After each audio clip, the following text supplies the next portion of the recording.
Hi friends, ചില ഫങ്ഷൻസിനൊക്കെ പോകുമ്പോൾ ചിലർ വളരെ മോശം ചോദ്യങ്ങൾ ചോദിക്കാറുണ്ട്. ഈ ചോദ്യങ്ങളെ എങ്ങനെ കൈകാര്യം ചെയ്യാം, അതുപോലെ ഇങ്ങനെ ചോദിക്കുന്നവരോട് എങ്ങനെ പ്രതികരിക്കാം, മോസ്റ്റ് റിക്വസ്റ്റഡ് ആയിട്ടുള്ള ഒരു വീഡിയോ ആണ് ഇത്. ആദ്യം തന്നെ പറയട്ടെ, സോഷ്യൽ ആൻസൈറ്റി ഡിസോർഡർ എന്നൊരു മാനസിക രോഗമുണ്ട്.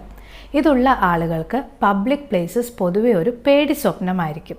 അവർക്ക് പബ്ലിക്കിനെ ഫേസ് ചെയ്യാനും മറ്റുള്ളവരോട് സംസാരിക്കാനും ബുദ്ധിമുട്ടായിരിക്കും. ഇങ്ങനെയുള്ള ആളുകൾ ഒരു സൈക്യാട്രിസ്റ്റിനെയോ കൗൺസിലറെയോ കാണേണ്ടത് അത്യാവശ്യമാണ്. ലക്ഷണങ്ങൾ വെച്ച് ഇവർക്ക് സോഷ്യൽ ആൻസൈറ്റി ഡിസോർഡർ ആണോ എന്ന് തിരിച്ചറിയാൻ സാധിക്കും. എന്നാൽ എല്ലാവർക്കും സോഷ്യൽ ആൻസൈറ്റി ഡിസോർഡർ ആവണമെന്നില്ല. ഇനി സാധാരണക്കാരുടെ കാര്യത്തിലും ഇഷ്ടമില്ലാത്ത കാര്യങ്ങൾ കേൾക്കുമ്പോഴോ ചോദിക്കുമ്പോഴോ അവർക്ക് പ്രശ്നമുണ്ടാകാം.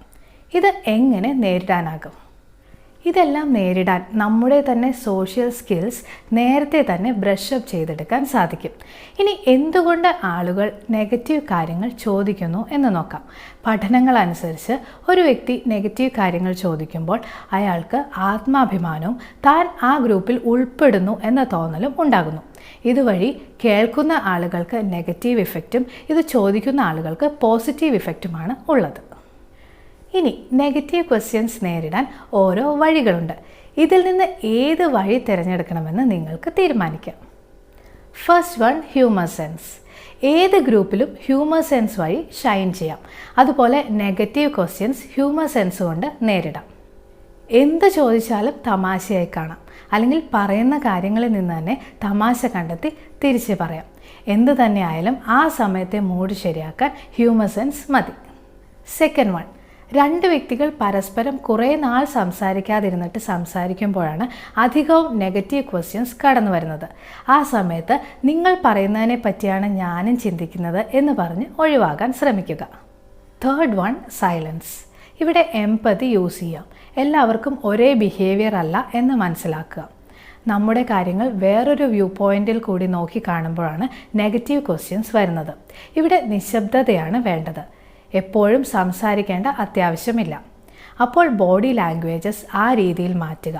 അതായത് കൈകൾ കെട്ടിവെക്കുക, അല്ലെങ്കിൽ ചാഞ്ഞിരിക്കുക, എന്നിട്ട് നിശബ്ദരായി ഇരിക്കുക. ഫോർത്ത് വൺ, ശ്രദ്ധിച്ചിട്ട് റിപ്പീറ്റ് ചെയ്യുക. നിങ്ങൾക്ക് ഇഷ്ടമില്ലാത്ത കാര്യങ്ങൾ പറയുമ്പോൾ അത് ശരിവെച്ച് അത് തന്നെ റിപ്പീറ്റ് ചെയ്യുക. ഫോർ എക്സാമ്പിൾ, മാർക്കിൻ്റെ കാര്യമാണ് പറയുന്നതെങ്കിൽ അതെ, എൻ്റെ മാർക്ക് കുറഞ്ഞതുകൊണ്ട് ഞാനും അസ്വസ്ഥനാണ് എന്ന് പറയാം. അപ്പോൾ കൂടുതൽ കാര്യങ്ങൾ പറയാൻ സാധ്യതയില്ല. ഫിഫ്ത്ത് വൺ, ചോദ്യം ചോദിക്കാം. ഇത്തരത്തിലുള്ള നെഗറ്റീവ് ആളുകളെ കാണുമ്പോൾ തന്നെ അങ്ങോട്ട് കുറേ ചോദ്യങ്ങൾ ചോദിക്കുക. അപ്പോൾ പുതിയ ചോദ്യം കണ്ടെത്തി ഇങ്ങോട്ട് ചോദ്യങ്ങൾ ചോദിക്കാൻ സാധ്യതയില്ല. സിക്സ്ത് വൺ, വിഷയം മാറ്റാം. നെഗറ്റീവ് ക്വസ്റ്റ്യൻസ് വരുന്നു എന്നറിയുമ്പോൾ തന്നെ പുതിയ കാര്യങ്ങൾ ചർച്ചാ വിഷയമാക്കി വിഷയം മാറ്റാം. സെവൻത്ത് വൺ, നിയന്ത്രണം ഏർപ്പെടുത്താം. എനിക്ക് നിങ്ങൾ പറഞ്ഞ കാര്യത്തിൽ ഒന്നും പറയാനില്ല എന്ന് പറഞ്ഞുകൊണ്ട് സ്വയം നിയന്ത്രിക്കാം. അടുത്തത്, ഭംഗിയായി പുറത്തു കടക്കുക. എനിക്ക് എവിടെയെങ്കിലും അത്യാവശ്യമായി പോകണം, അല്ലെങ്കിൽ ഏതെങ്കിലും വസ്തു വാങ്ങാനുണ്ട് എന്ന് പറഞ്ഞ് ആ സ്ഥലത്ത് നിന്ന് ഭംഗിയായി പുറത്തു കടക്കുക. എല്ലാവർക്കും എല്ലാ കാര്യങ്ങളും ഒരുപോലെ കൈകാര്യം ചെയ്യാൻ സാധിക്കില്ല. ചിലർ മറ്റുള്ളവരെ കളിയാക്കും.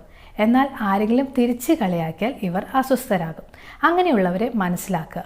എന്നിട്ട് എല്ലാവരോടും ദയയും വിവേകവുമുള്ളവരായി പെരുമാറുക. ബൈ.